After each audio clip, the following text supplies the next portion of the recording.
no todos están presentes simultáneamente en forma sincrónica. Muchos de ustedes, porque después uno ve los videos que va compartiendo, comparten esta conversación en otro tiempo, en otro día, ¿no? Estas son las ventajas que ha tenido la inteligencia artificial y la nueva tecnología que nos permite vernos, encontrarnos en forma, en distintos tiempos, en distintos lugares, ¿no es cierto? Con una flexibilidad que antes no teníamos.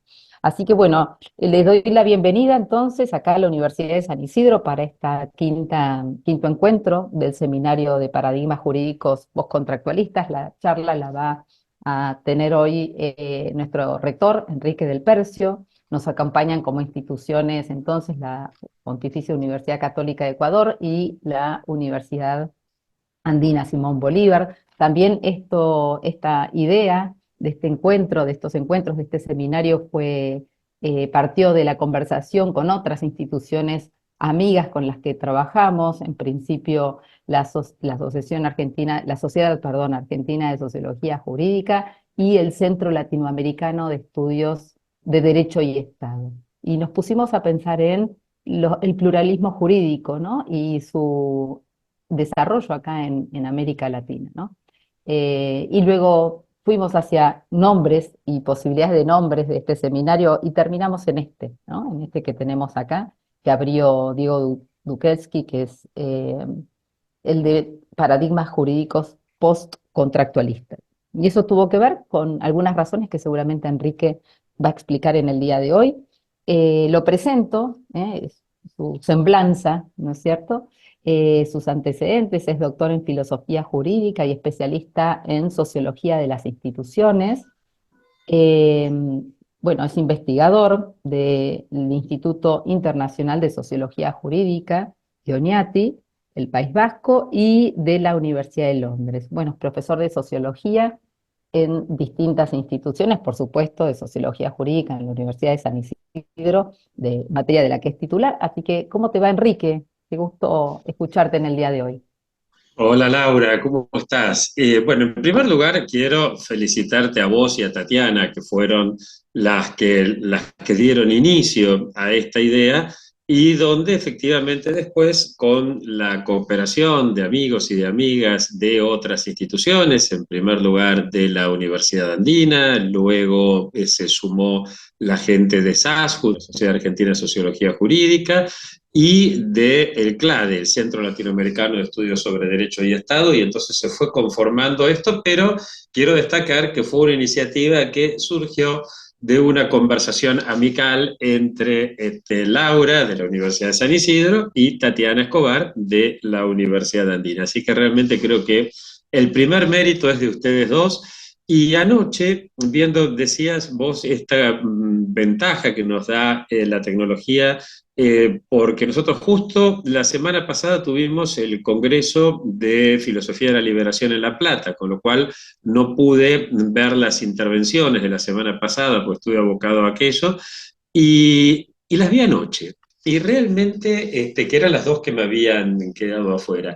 Y realmente pensaba qué enorme riqueza que es este repositorio que se ha ido constituyendo a partir de las exposiciones de quienes me precedieron, más la que todavía falta, que es la de Tatiana Escobar, que fue reprogramada para el jueves que viene por razones de fuerza mayor de la situación en Ecuador cuando le tocaba dar a ella su exposición. Así que realmente creo que gracias a esta feliz iniciativa y que nuestras instituciones, por supuesto, apoyaron decididamente, estamos haciendo algo interesante que es, por lo pronto, dejar estos videos en el canal de YouTube de la Universidad de San Isidro. Pero además, también hay iniciativa, esto se lo comento al resto de los amigos y amigas, hay iniciativa de Laura Ochoa y de Tatiana Escobar, vamos a hacer una publicación con estas intervenciones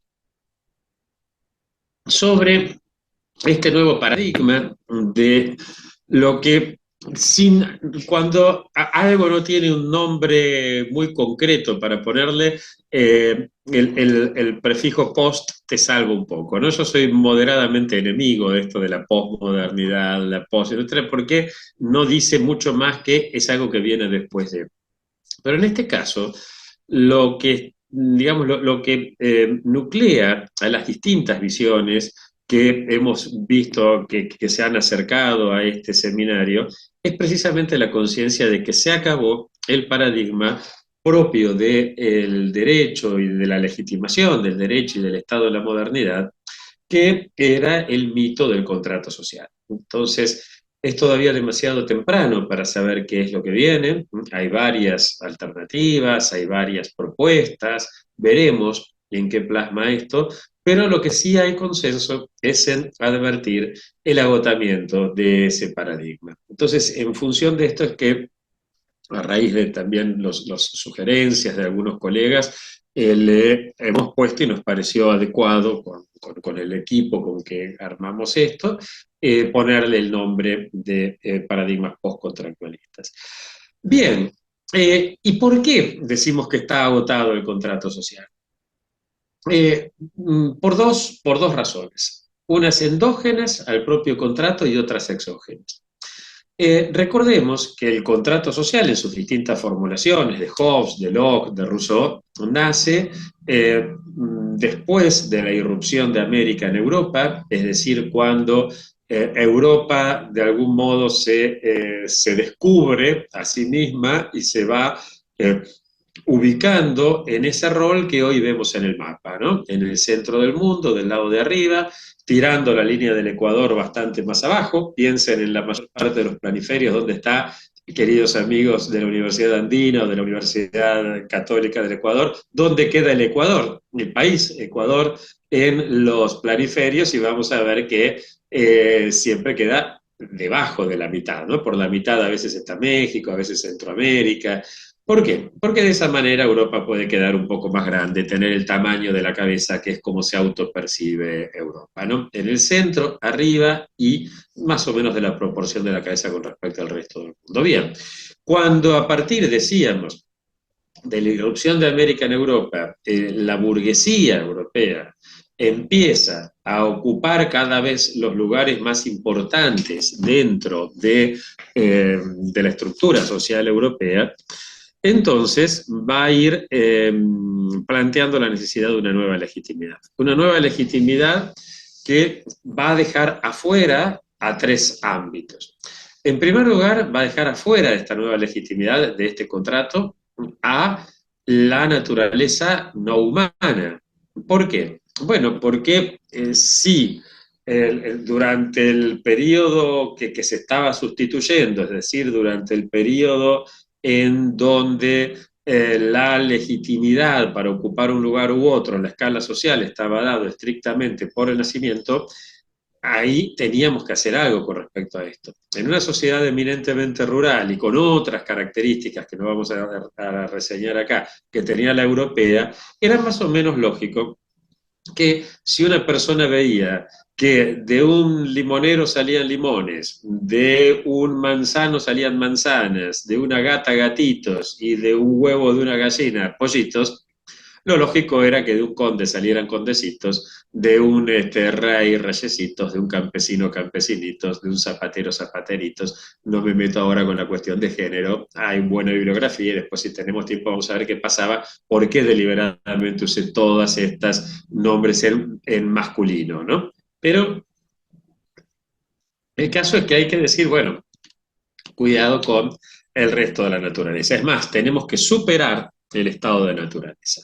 Entonces, esa superación del estado de naturaleza va a plantear a lo humano como algo radicalmente distinto y el resto de la naturaleza queda fuera del contrato social. Vamos a dejar afuera del contrato social a la mujer y al espacio doméstico, que ahora vamos a ver qué funciones va a tener. Y vamos a dejar también afuera del contrato social a los indígenas, a los africanos que van a llevar los europeos desde África a América como esclavos. Es decir, quedan afuera del contrato social los esclavos. Pero no solamente quedan afuera del contrato social, sino que el resto de la naturaleza, la mujer y los esclavos van a ser vistos o como peligros a dominar y o como recursos a explotar. ¿Sí? Más que a explotar, yo diría a expoliar. porque directamente se toma de ellos lo que se necesita sin ningún tipo de contraprestación.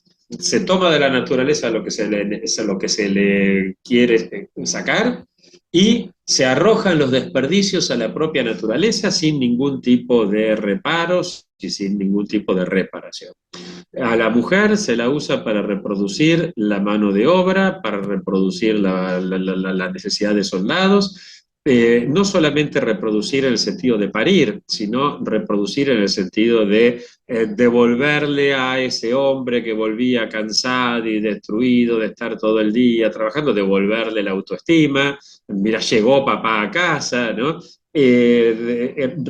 Reproducir en el sentido de implicar pautas morales, pautas éticas, de obediencia, de aceptación de lo dado, etcétera, etcétera. Es decir, lo mismo, ¿no? La explotación. Y por último, obviamente, el trabajo esclavo no recibía tampoco remuneración. Y hacia adentro, entonces, del contrato social, los que quedan en un inicio, después es cierto que esto va a ir cambiando, pero en un inicio son básicamente los varones blancos europeos que después, con varios movimientos en el medio, en estos 500 años o 400 y pico de años que estamos describiendo, obviamente esto no es estable. Pero lo que se va a dar hacia adentro del contrato sí es una explotación de los de arriba hacia los de abajo, pero hacia lo que queda afuera ni siquiera es la explotación, es lisa y llanamente la expoliación. Bien, esto decíamos, entra en crisis, ya en los años 70 del siglo pasado va a empezar a crujir por adentro y por afuera. Por adentro, porque los lazos que indicaban los lazos que permitían la existencia del contrato empiezan a disolverse. La aplicación de las nuevas tecnologías informáticas y comunicacionales impactan en una serie de ámbitos, pero fundamentalmente en tres. En el ámbito laboral, en el ámbito residencial y en el ámbito doméstico. En el ámbito laboral, porque ya nadie va a trabajar en el mismo lugar, por lo tanto se va perdiendo la socialidad que se daba en los espacios laborales, en la fábrica, en el empleo, en la oficina. Empecemos en la consumación de esto, el chico de Rappi o el señor o la señora de Uber o la chica de Rappi no tienen contacto con compañeros de trabajo, no tienen contacto con su cliente, no es lo mismo el contacto del almacenero con su cliente estable que el contacto del delivery, y tampoco tienen contacto, ni se sabe quiénes son siquiera propiamente sus empleadores, ¿eh? Es decir, hay ahí una crisis del lazo que viene por el lado de las nuevas modalidades laborales. Hay una crisis también del lazo que se da en el ámbito del vecindario. Nadie vive toda la vida, sobre todo en las grandes ciudades, estamos diciendo, ¿no? Nadie vive toda la vida en el mismo barrio y si alguien lo hace, sus vecinos cambian. Entonces, ese lazo social también se disuelve, pero finalmente en el espacio doméstico también pasa lo mismo.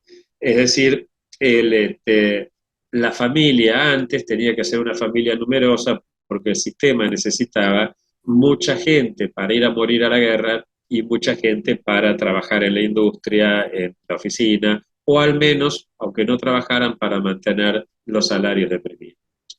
Las nuevas tecnologías hacen, para decirlo rápido, no es así, pero para simplificar, porque me interesa ir a otros temas, diríamos que el dron reemplaza al soldado y el sistema informático reemplaza al operario. Con lo cual no hacen falta tantos operarios y tantos soldados, no hacen falta, por lo tanto, familias con 10, 12, 15 hijos como antes, y por lo tanto el ideal que se va a establecer, y hace falta en cambio que consumamos cada vez más productos con un mayor valor agregado, porque el sistema necesita eso. El sistema no sobrevive, sí, como en la época de mis abuelos, teníamos siempre la misma televisión, la misma heladera, sí, el mismo electrodoméstico, hace falta cambiar todo esto, pero además hace falta que consumamos muchos servicios, hace falta que vayamos al cine todas las semanas, hace falta que salgamos a comer afuera todas las semanas, hace falta que vayamos al resort, hace falta una familia con 10, 12, 15 hijos, no puede hacer nada. Entonces, el ideal van a pasar a ser los DINKs o los SINKs. DINKs, Double Income No Kids, doble ingreso sin hijos. O SINKs, Single Income No Kids, simple ingreso sin hijos. Es decir, el chico que nace es hijo único, sobrino único, nieto único, no tiene hermanos, por lo tanto, le cuesta ya desde chico acostumbrarse a la existencia de ese lazo que te da el vivir con hermanos. Más aún, posiblemente, según algunos que han estudiado esta temática, estemos viendo que por primera vez en la historia de la humanidad, una generación entera siente que no le debe nada a nadie por el hecho de haber nacido, sino que todos le deben a él. ¿Vieron esto que es tan común? Todos lo hemos hecho seguramente alguna vez. Fíjense en su Instagram. Van a ver que seguramente algún amigo, amiga, o quizás nosotros mismos lo hemos hecho, de subir la foto de nuestro sobrinito y decir, gracias Marianito de mi vida que viniste a alegrar a toda la familia hace 8 meses, qué suerte que nos elegiste. Bueno, ese chico no eligió nada, pero él siente que todos le deben gratitud a él. Con lo cual, ese chico no siente el lazo social, no siente la deuda con respecto al resto de la sociedad, no siente ninguna deuda con respecto a sus padres, no se siente parte de un colectivo. Eh, Le cuesta mucho, por lo tanto, a ese chico manejarse con la otra edad, le va a resultar mucho más fácil llevarse bien con su mascota que con su abuelo, ¿no? Es decir, hay ahí una crisis del lazo social desde adentro. Pero al mismo tiempo también,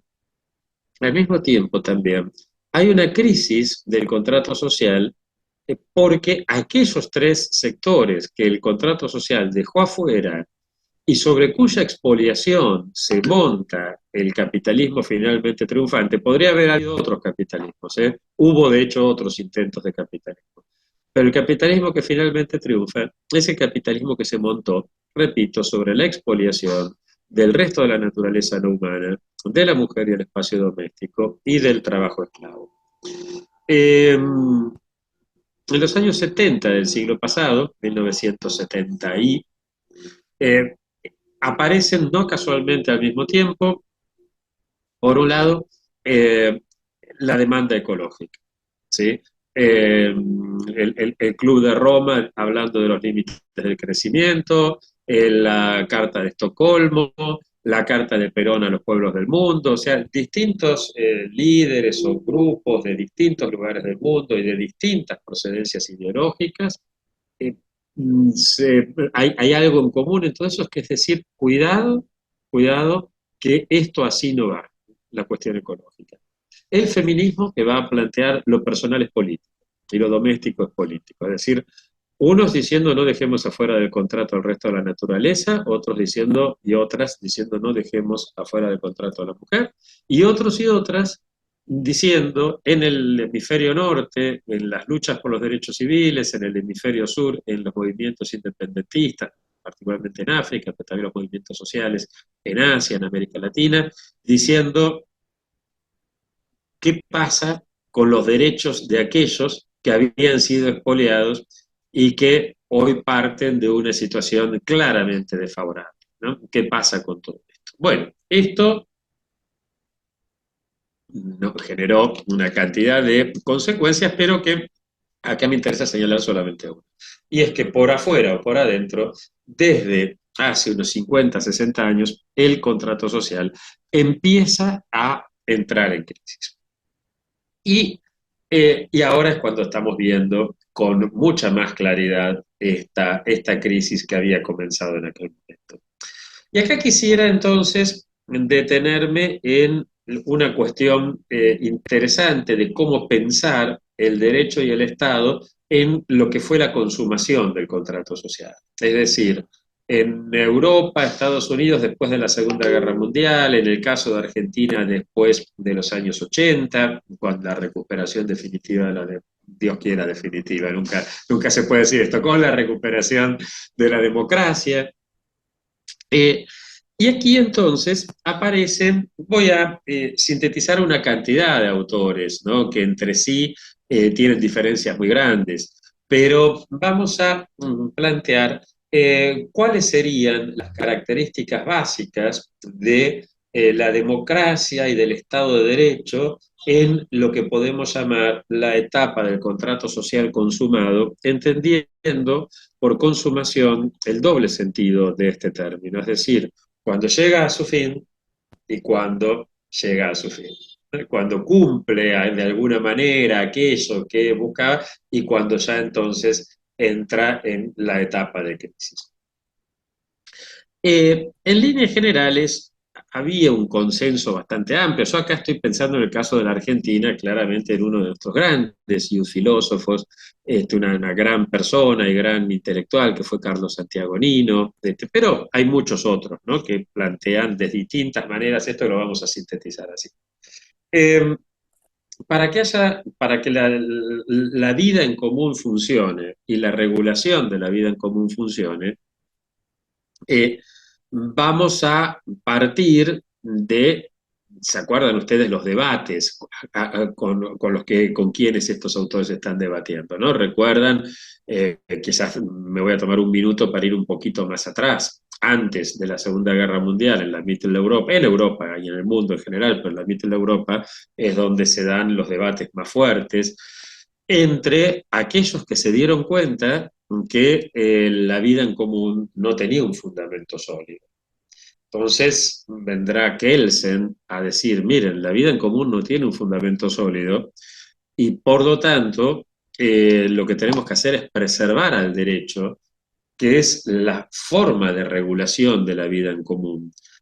Hay que preservarlo de cualquier contaminación, hay que preservarlo particularmente de aquellos aspectos que generan las mayores tensiones, los mayores cuestionamientos, es decir, hay que preservarlo de la política, hay que preservarlo de la religión, hay que pensar en un derecho puro, en una teoría pura del derecho. Estoy pensando en algunos de mis amigos kelsenianos de la Facultad de Derecho que me dirían, estás simplificando mucho, sí, ya sé. Bueno, ese es el tema, pero todos los que conocemos a Kelsen sabemos que estoy casi, si se quiere, caricaturizando, pero aún una caricatura nos habla del original. Cuando nosotros vemos una caricatura de alguien con orejas excesivamente grandes o nariz, sabemos que la realidad no es esa nariz o esas orejas, pero cuando vemos el original decimos, ah, era este porque la caricatura se refiere. Bien, entonces aún a riesgo de caer en la caricaturización, me interesa, no podemos soslayar aquel debate. Kelsen diciendo tenemos que preservar al derecho. Y Carl Schmitt diciéndole, mire, señor Kelsen, yo coincido con usted en que no hay un fundamento de la vida en común, pero el problema es que no podemos aislar al derecho de la política porque justamente el derecho es dictado por quien tiene también la posibilidad de dictar el estado de excepción, por el soberano. Algo tiene que ver el derecho con el Estado, y el Estado es un animal político, ¿no? Eso es una maquinaria política por antonomasia. Y más aún, dirá Schmidt, no hay categoría política importante que no sea una categoría teológica secularizada. Entonces, le va a decir Schmidt a Kelsen, esto que viene ahora no lo dice Schmidt, pero lo podemos claramente derivar de ahí. Si nosotros pensamos al Estado como un Estado que es uno, pero que al mismo tiempo tiene el poder ejecutivo, legislativo y judicial, y ese Estado que es uno tiene los mismos atributos de Dios, es decir, del Dios de los tiempos del contrato social, no del Dios medieval, ni menos del Dios del cristianismo primitivo y demás. Los tiempos del contrato social, el Dios de los europeos de aquella época pensaban en un Dios varón, en un Dios todopoderoso, en un Dios soberano, es decir, que está super omnes, en un Dios que dice el derecho y la ley que tiene jurisdictio. Es decir, es la proyección del burgués como él pensaría su propia perfección. Eso lo proyecta, le pone por nombre Dios, y después ese Dios, que es uno y trino, lo hace bajar aquí a la tierra, y Dios será, perdón, el Estado será el Dios sobre la tierra, como dice Hobbes. Y todo esto, entonces, Schmidt va a decir, cuidado, no podemos separarlo de la religión o de la política. Entonces, en este debate tercia, Hermann Heller, uno de los más interesantes, pues quizás de esta terna mi juicio, el más interesante, y en parte porque murió joven y en parte por otras razones, quizás el menos conocido de los tres. Hermann Heller, en su teoría del Estado, va a decir, miren, tiene razón Schmitt, obviamente, el Estado, el derecho no puede estar aislado de la política, no puede estar aislado de la religión, pero sin embargo, el Estado y el Estado necesita del derecho para legitimarse. Doy un ejemplo, en Argentina, el 1930, el 6 de septiembre de 1930, se dio el primer golpe de Estado. Eh, el gobierno militar entonces le pide a la Corte Suprema que la Corte Suprema lo legitima. Y la Corte lo legitima, ahora no viene al caso cómo, es un invento jurídico espantoso, pero la Corte legitima a los militares en el gobierno. Uno diría, se dan cuenta, tiene razón Schmitt, resulta que el derecho es lo que los jueces dicen y los jueces dicen lo que el poder político le dicen que tenés que decir. Pero sin embargo, ¿por qué los militares necesitaron esa legitimación? Porque necesitaban del derecho para legitimarse, dirá Heller. Hay un ida y vuelta. En ese ida y vuelta, lo importante es la mediación del pueblo. El pueblo, para considerar un gobierno legítimo, requiere, el pueblo en la modernidad, acostumbrado ya al Estado de Derecho y demás, requiere que sea conforme a derecho. Pero claro, Heller, que no es ningún ingenuo también, nos va a decir de qué hablamos cuando hablamos de pueblo. Va a advertir que uno de los grandes peligros que se ciernen sobre las democracias en el marco del capitalismo es que puede haber corporaciones dentro de un Estado que tengan más poder económico que el propio Estado. Entonces esas corporaciones pueden comprar a los propios jueces, que son los que dicen el derecho, pueden comprar a los periodistas, que son los que forman la opinión pública, y puede comprar a los propios políticos. Es decir, muy difícil, no es algo tan naif decir, bueno, el pueblo, es bastante complejo. Pero el tema entonces, en medio de esta complejidad, termina la Segunda Guerra Mundial y lo que está claro en los países, por lo menos del hemisferio norte, es que, como diría Churchill, la democracia es la peor de todas las formas de gobierno, a excepción de todas las demás. Entonces hay que consolidar la democracia de alguna manera. Algo similar ocurre en nuestra América a partir de los años 80. Entonces, ¿qué es lo que se establece? Es decir, bueno, tenemos que ponernos de acuerdo en que más allá de estas discusiones que hay que recuperar y volver constantemente entre Kelsen, Schmitt, Heller, de lo que se trata es de establecer un consenso básico. Y en este consenso básico, ¿qué vamos a decir? Bueno, no hay un fundamento sólido, firme, el fundamento no está dado ni por la Biblia, ni por, ni por una ideología puntual, porque hay pluralidades de ideologías y demás. Pero sí podemos decir que algo puede ser entendido como justo, como correcto, como legítimo, si después de deliberar todos en, en forma libre y aceptándonos como iguales, llegamos a un consenso unánime. ¿Se entiende esto? O sea, los requisitos es que si todos nosotros libremente podemos participar del debate colectivo, libremente quiere decir sin coacciones, sin que a vos te digan vos te tenés que callar, vos tenés que... Y en una cierta razonable igualdad, es decir, que la palabra del megamillonario no sea más importante que la del más pobre, que la palabra del científico no sea más importante que la palabra del deportista, que no... Se entiende que hace una cierta razonable igualdad. Entonces, libertad, igualdad, dadas estas condiciones, si todos podemos debatir y como consecuencia de ese debate llegamos por unanimidad a una conclusión, vamos a decir que si bien no hay fundamento, pero bueno, aceptamos a esto como lo correcto, como lo legítimo. Claro, con respecto a la libertad, podemos establecer un cierto margen, ¿no? Las normas, el sistema, nos puede dar un cierto margen de libertad como para decir lo que pensamos, decir nuestra opinión, hacer nuestro planteo. Con respecto a la igualdad, lo mismo. Puede haber una cierta isegoría, una cierta igualdad de palabra ante los demás, pero lo que es imposible en la sociedad moderna, que es muy lindo a veces cuando ciertas visiones indigenistas románticas nos hablan de las asambleas indígenas, me encantaría me encantaría, lo digo en serio, eso que he participado en varias, me encantaría que pudiéramos replicar eso, pero en una ciudad es imposible, en un país es imposible. No ya si hablamos de regiones que integren a varios países y demás, pero quedémonos con la unidad del país, del Estado-Nación. Y quedémonos con esa unidad. Después, si hay tiempo, planteamos qué puede pasar después más afuera. Ahí es imposible que todos participen, pues no da el tiempo.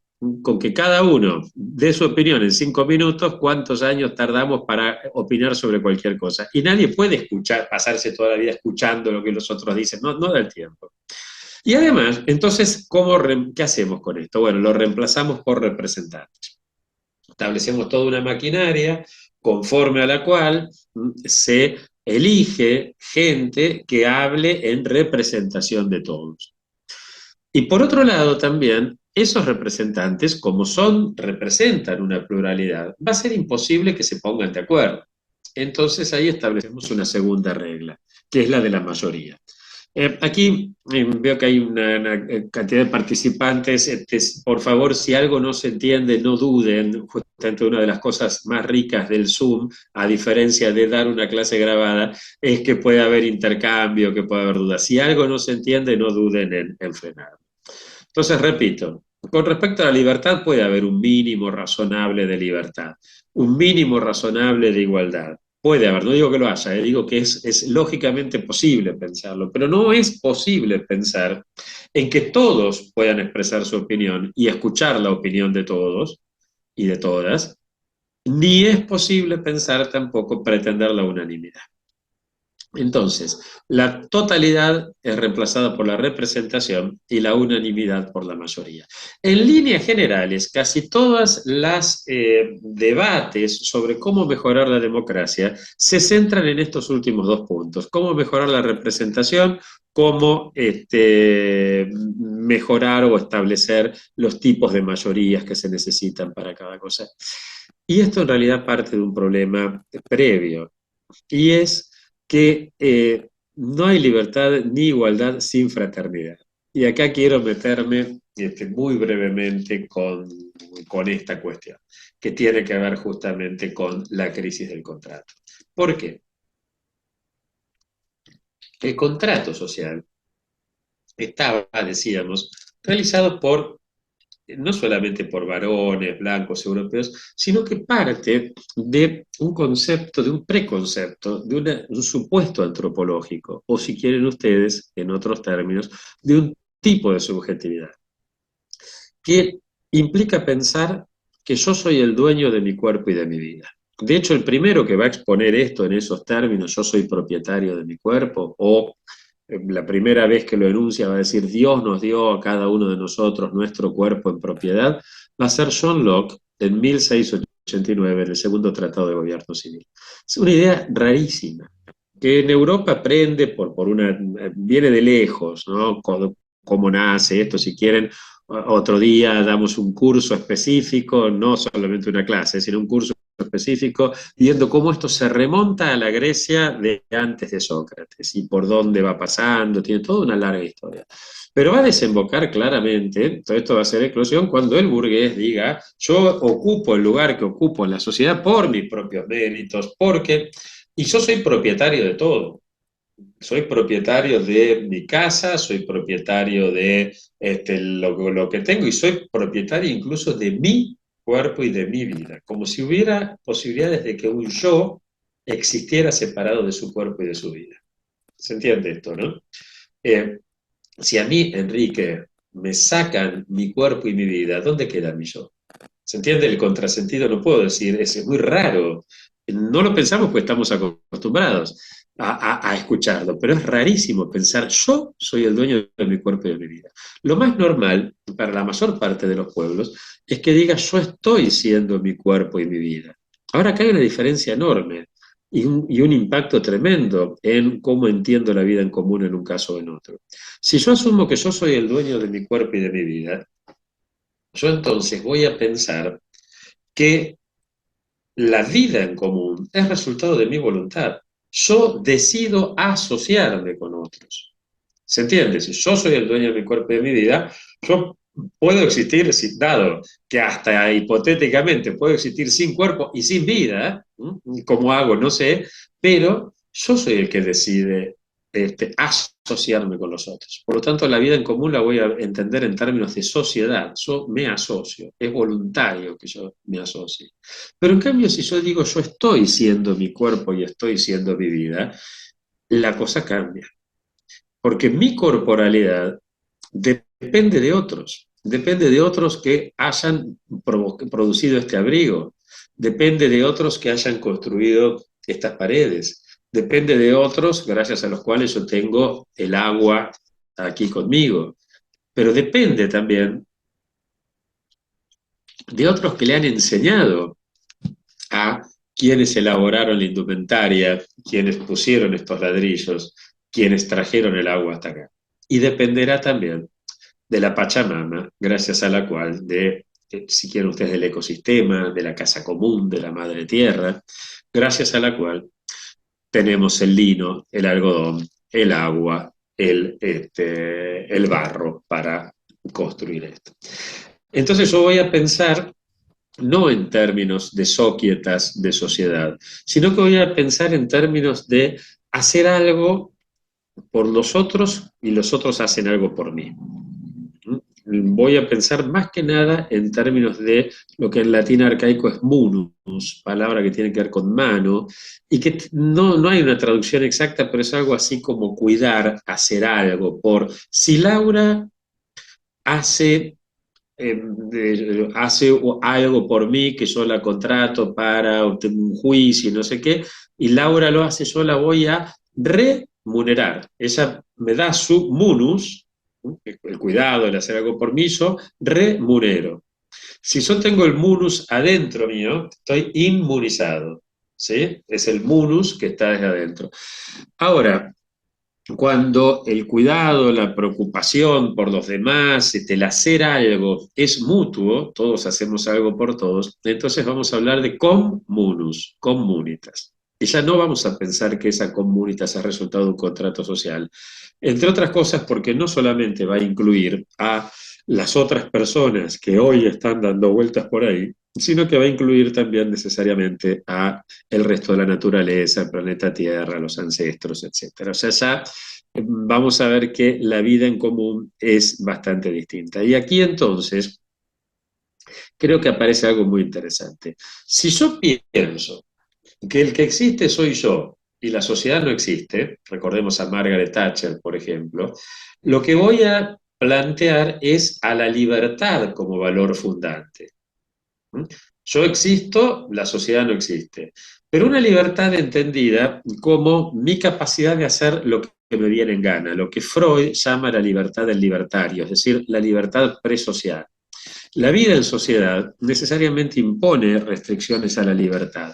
Sin la vida en común, nosotros, nuestras pulsiones, esto es Freud en el malestar en la cultura, lo estoy súper resumiendo, pero ahí tiene un desarrollo además muy bien escrito, ¿no? Vale la pena, les recomiendo leerlo.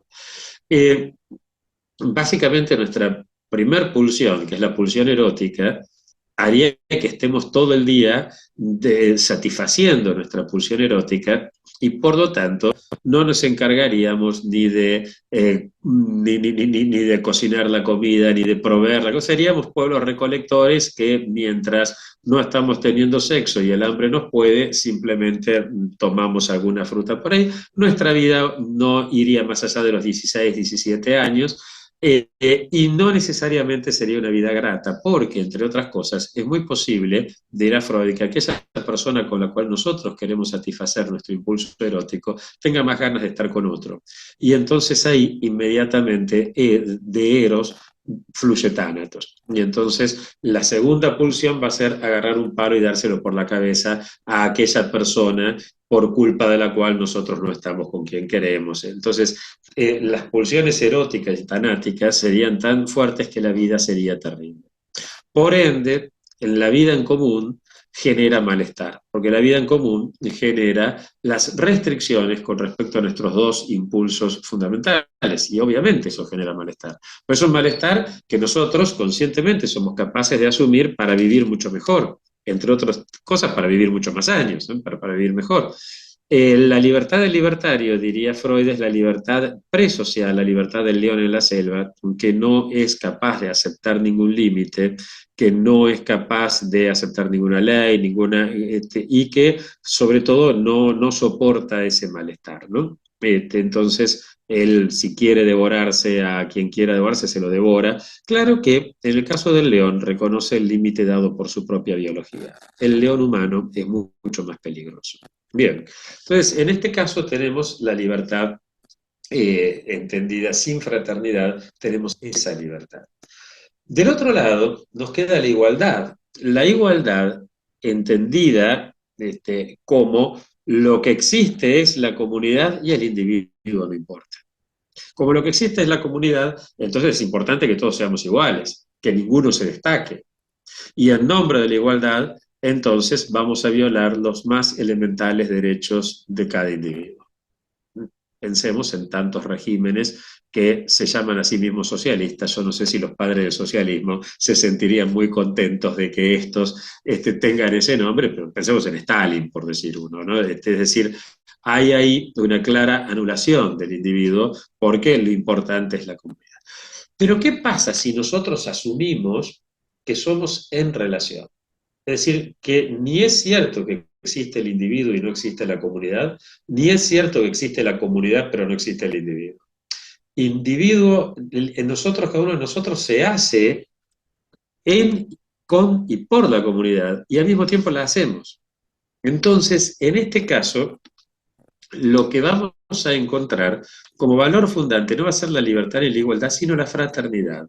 Y acá hay que hacer algunas observaciones. En primer lugar, cuando hablamos de fraternidad, estamos hablando de fraternidad en serio, es decir, no la fraternidad naif, la fraternidad esa que dice qué lindo sería vivir en un mundo más fraterno donde todo el mundo se quiera. La palabra fraternidad, como saben ustedes, viene de frater, hermano. Eh, Rómulo mata a Remo, a su hermano, y funda Roma. Los hermanos Ayar se pelean y fundan el Cusco. Tupí y Guaraní se pelean, bueno, se pelean las cuñadas, pero ellos también por las cuñadas se pelean y fundan la cultura tupí y la cultura guaraní. Me quiero detener un segundo en los hermanos de la Biblia, particularmente los del Génesis. Los primeros seres humanos que aparecen afuera del paraíso, una vez que el hombre y la mujer son expulsados del paraíso, van a ser Caín y Abel. El primer pecado que comete el hombre fuera del paraíso es precisamente el fratricidio. Y recordemos que después que Caín mata a Abel, funda Enoc, la primera ciudad de la Biblia.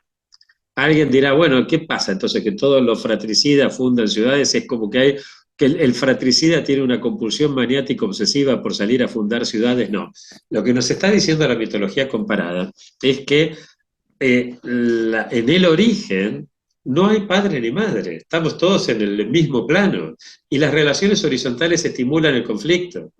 Las relaciones verticales dan pie a la disolución del conflicto, pero las horizontales lo estimulan, ¿no?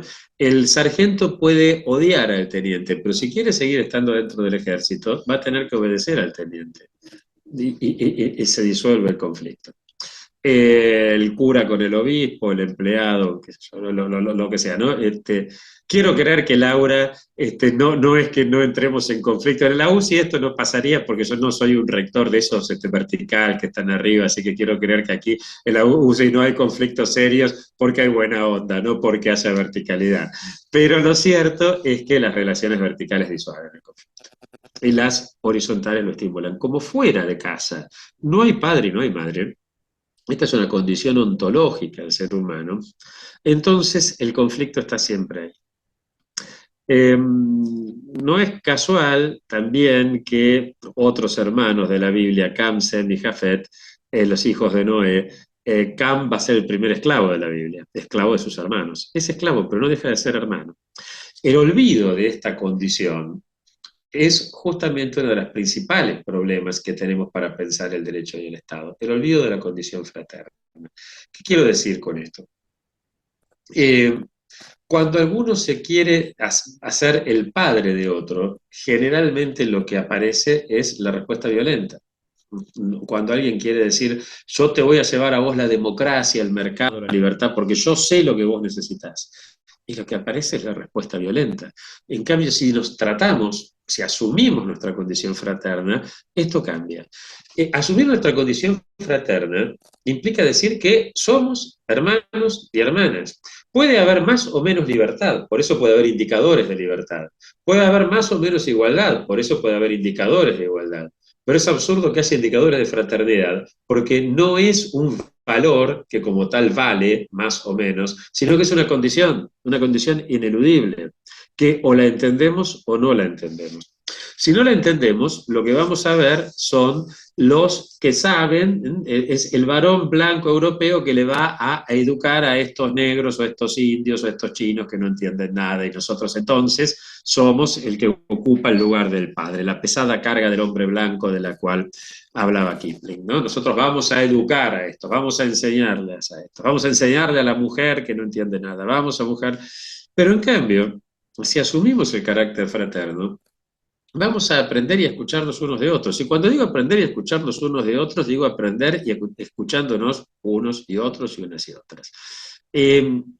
No necesariamente pasa que sea el hombre blanco el que, el que no escucha al otro.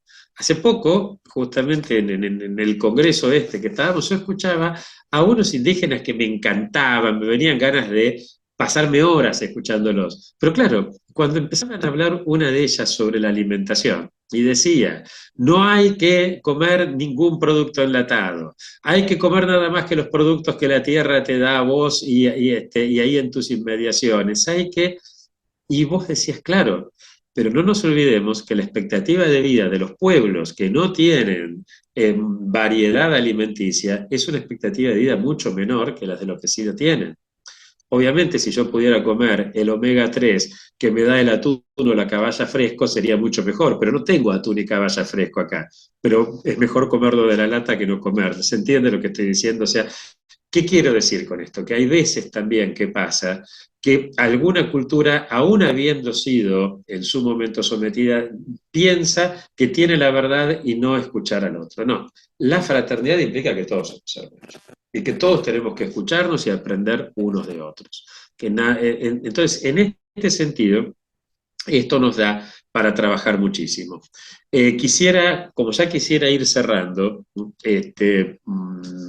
porque básicamente porque ya hemos descubierto después de la pandemia que cuando uno está más de 45 minutos hablando en un Zoom se hace insoportable. Hay muchas otras cosas que podemos comentar pensando en el derecho como un paradigma postcontractualista y después, si a alguno le interesa, le podemos pasar más material, tanto en videos como en material escrito, si alguno o alguna de los que están por aquí. De hecho, veo varios que han sido alumnos y cursantes míos, así que les prometo que no los voy a agobiar con estas cosas.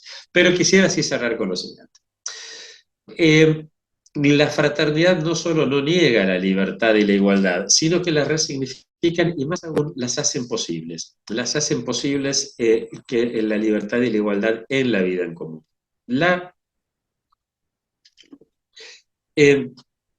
La libertad, si no es vista desde el prisma de la fraternidad, es decir, de la relación con otro, nos quedamos, como decíamos, en aquella libertad del libertario. Nos quedamos en esa definición que seguramente habremos escuchado muchas veces de mi libertad termina donde empieza la de los demás. Eh, Lautaro, tenés el audio perdido. Seguramente habrán escuchado esa frase, mi libertad termina donde empieza la de los demás. Es decir, el otro o la otra va a ser un estorbo a mi libertad, ¿no? Si es cierto que mi libertad termina donde empieza la de los demás, para ser yo plenamente libre tendría que vivir yo solo en el planeta Tierra. Pero la historia nos muestra que esto no es cierto. La historia nos muestra que siempre las libertades fueron objeto o de luchas violentas o al menos también de luchas no violentas, o de diálogos, de lo que sea, pero siempre fueron conquistas colectivas. La historia nos muestra que prácticamente no hay ejemplos donde esto de mi libertad termina donde empieza lo de los demás, se haya plasmado, al menos en el origen de esa libertad. ¿Se entiende esto, no?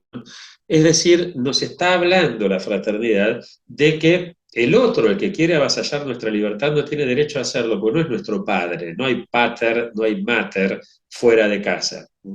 Por lo tanto, si quiere hacerlo, bueno, tendrá que enfrentarse a los que nos decimos, ojo, que vos sos mi hermano. Lo mismo nos va a pasar a nosotros si queremos imponerle a otros nuestras formas, nuestros valores, nuestra forma de pensar, lo que para nosotros es lo mejor.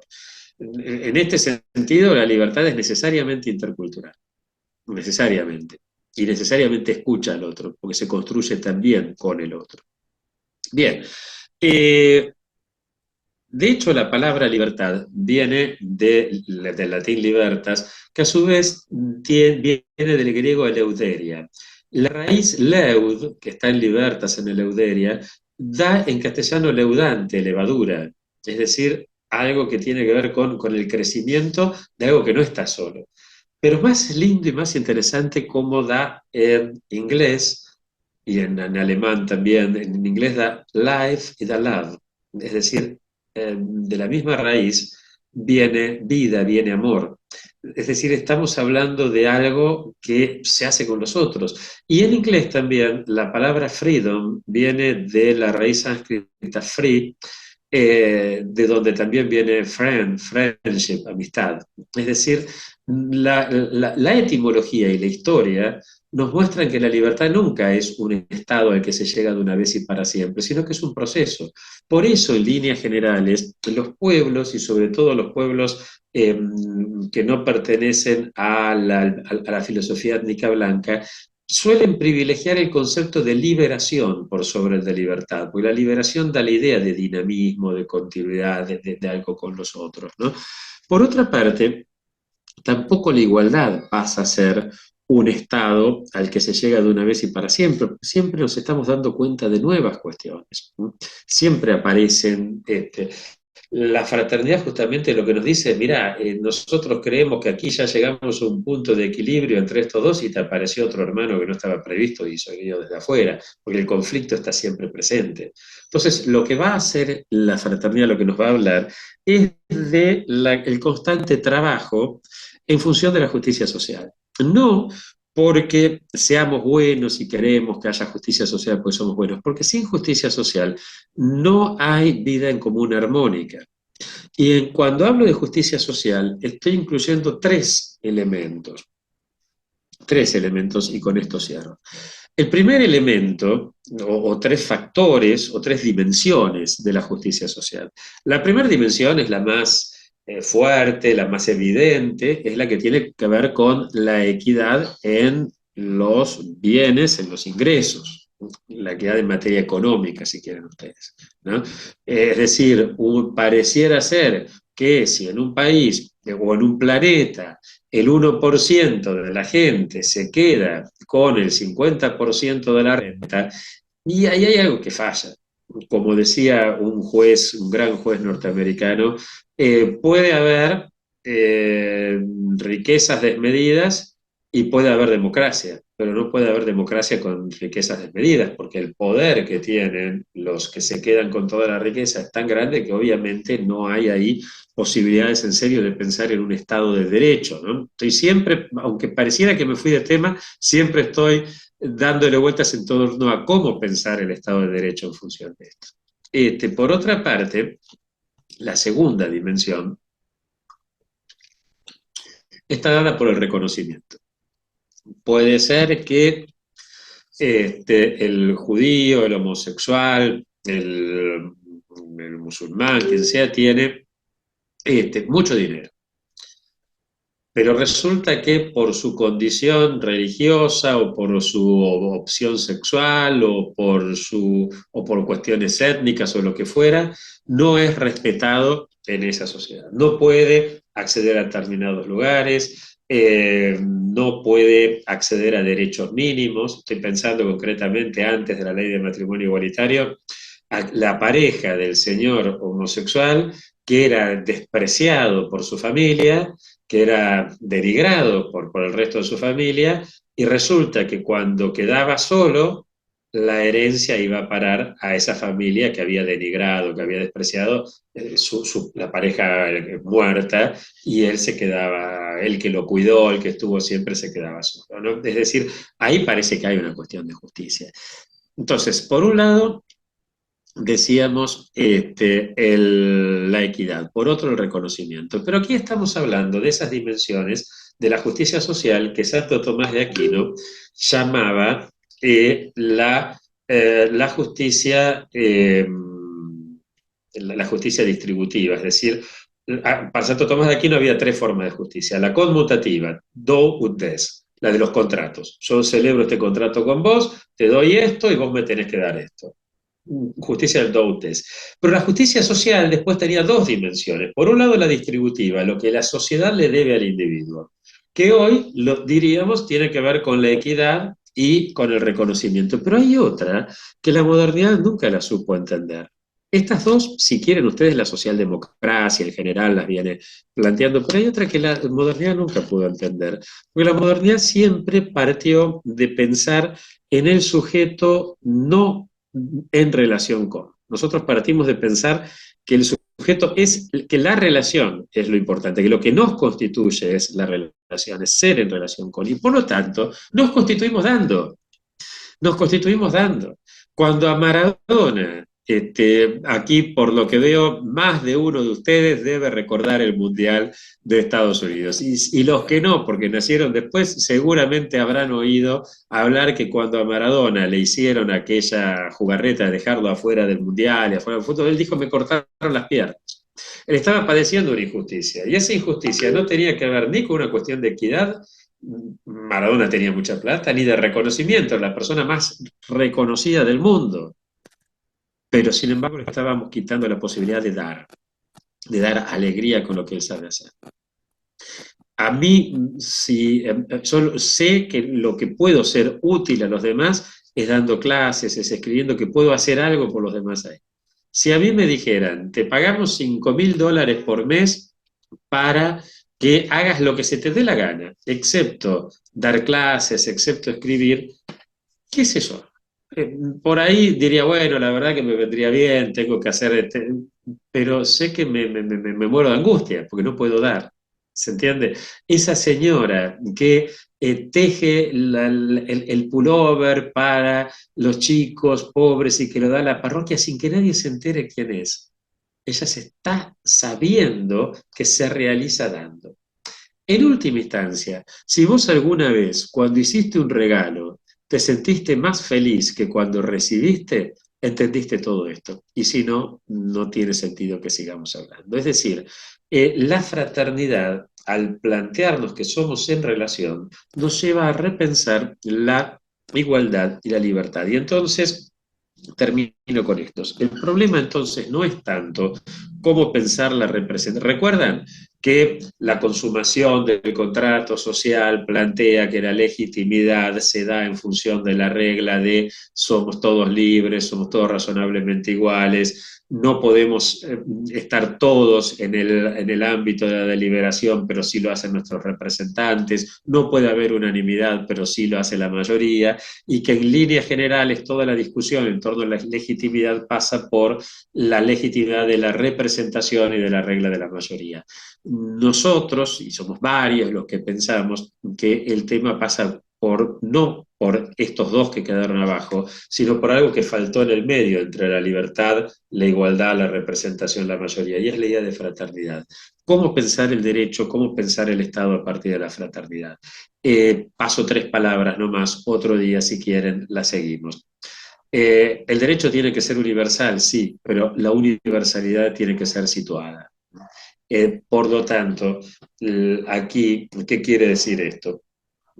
Yo quiero conocer lo universal, pero para conocer lo universal, yo no puedo quedarme solamente con lo que yo veo.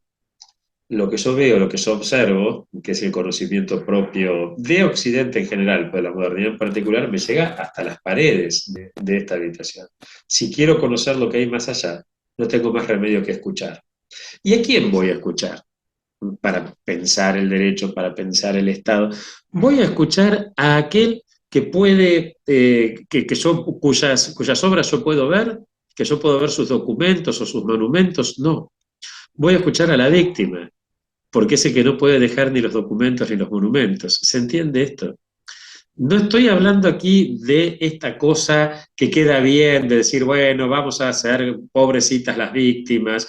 No, no, no estoy haciendo demagogia con las víctimas. Estoy señalando que si nosotros no pensamos desde las víctimas, nos equivocamos.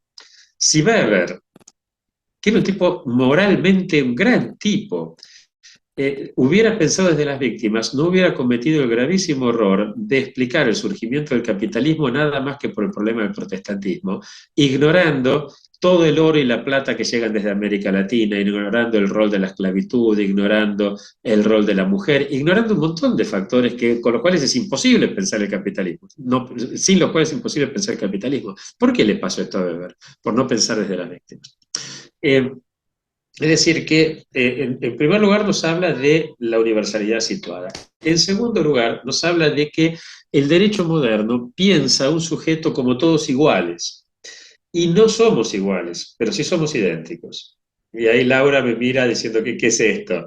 ¿Qué significa esto? Cuando vos te encontrás con un compañero de colegio que hace mucho que no ves, le decís, vos sos el que se sentaba ahí, conserva su identidad, pero claramente no es igual a aquel, pues si no lo hubieras reconocido de entrada.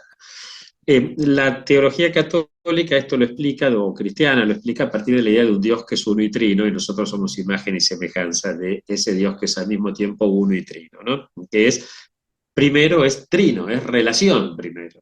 Al ser relación, uno no es igual a sí mismo.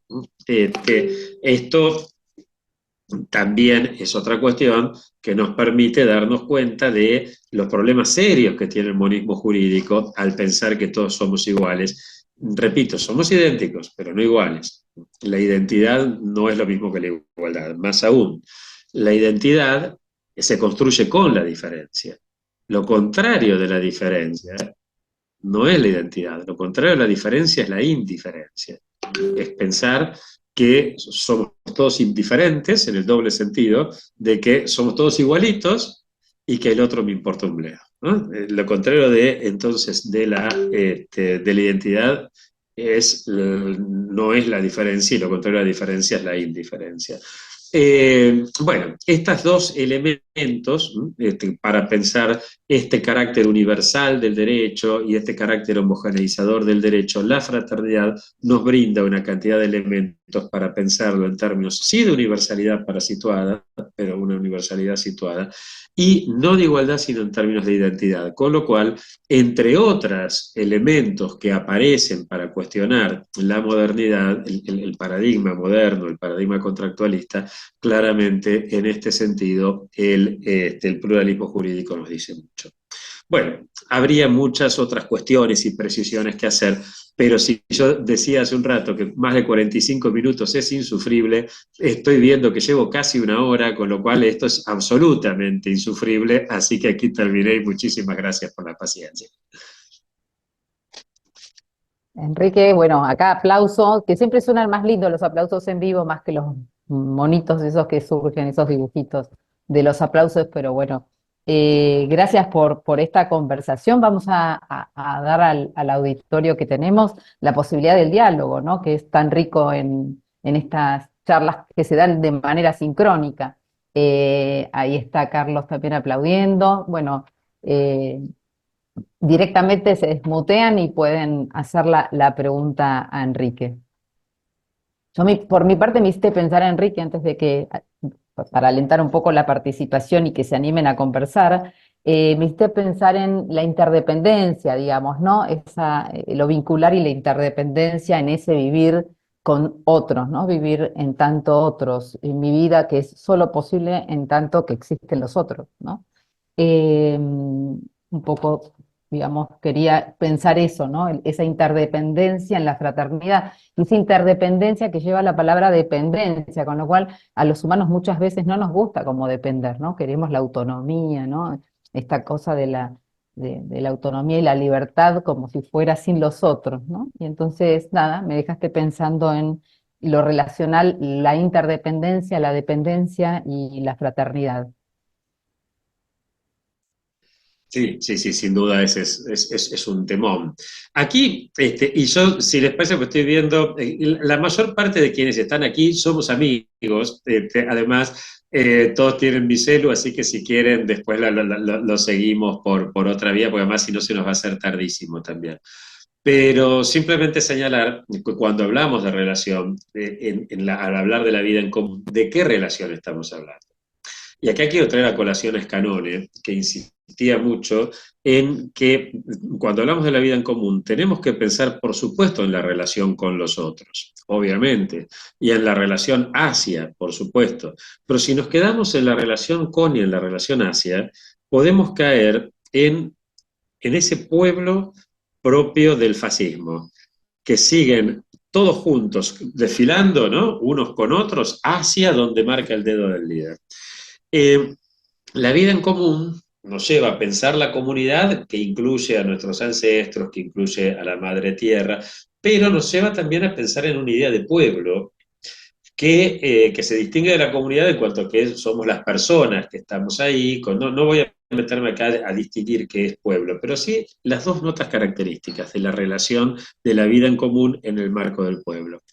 Recordemos a Hermann Heller, ¿no? Que señalaba la importancia del pueblo para el derecho y el Estado. Recordemos que no hay ninguna constitución, desde el We the People de los Estados Unidos hasta hoy, no hay ninguna constitución que no se inicie hablando del pueblo soberano, de la soberanía popular, de nos los representantes del pueblo. O sea, el pueblo es el que legitima en última instancia la Constitución. Hasta la Constitución de Pinochet, que es quizás la más ilegítima de todas, hacía mención al pueblo. Pero, ¿de qué pueblo hablamos entonces? El pueblo de la relación con, la relación hacia, sí, por supuesto, pero sobre todo, decía Scanone, la relación entre y la relación cara a cara. La relación de la trama, de la urdimbre, y no es casual que las palabras tramar o urdir tengan tan mala prensa, porque el tramar, el urdir, suena mal, el armar, el construir suena bien. Entre otras cosas, quizás porque las que traman y las que urden son las mujeres en el telar.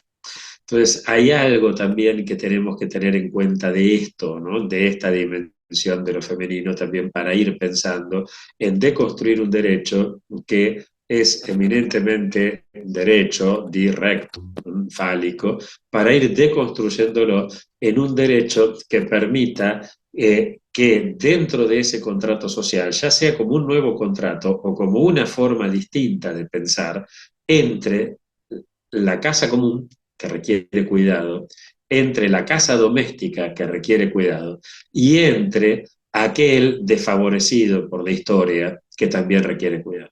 Y el cuidado, así como la espada que normalmente simboliza la justicia o la balanza que también la simboliza, tienen que ver con el carácter patriarcal del guerrero y del proveedor. El cuidado tiene que ver, en cambio, con algo de lo arquetípicamente femenino. Querida Laura, vos que estás estudiando a Jung, sabrás muy bien de qué estoy hablando cuando hablo de arquetipos, no de esencias. Así que bueno, si les parece bien, yo dejaría acá, entre otras cosas, porque ya estoy viajando a dar la charla de mañana en Viedma. Si alguno anda por Viedma, mañana nos encontramos a las 5:30 de la tarde en la Universidad Nacional de Río Negro para hablar de temas parecidos a este también, allá en la Facultad de Derecho. Bueno, gracias Enrique entonces por esta charla tan generosa que tuvimos esta tarde, este jueves. Les recuerdo a los que están acá participando que nuestro próximo encuentro y cierre es con Tatiana Escobar Jaro, que reprogramamos la conversación de ella para el día 2 de mayo. Así que bueno, nos encontramos ahí. Gracias de nuevo a todo el auditorio que estuvo acá presente y por supuesto esto va a quedar grabado y en breve lo subiremos al canal de YouTube de la Universidad de San Isidro. Hasta luego y muchas gracias.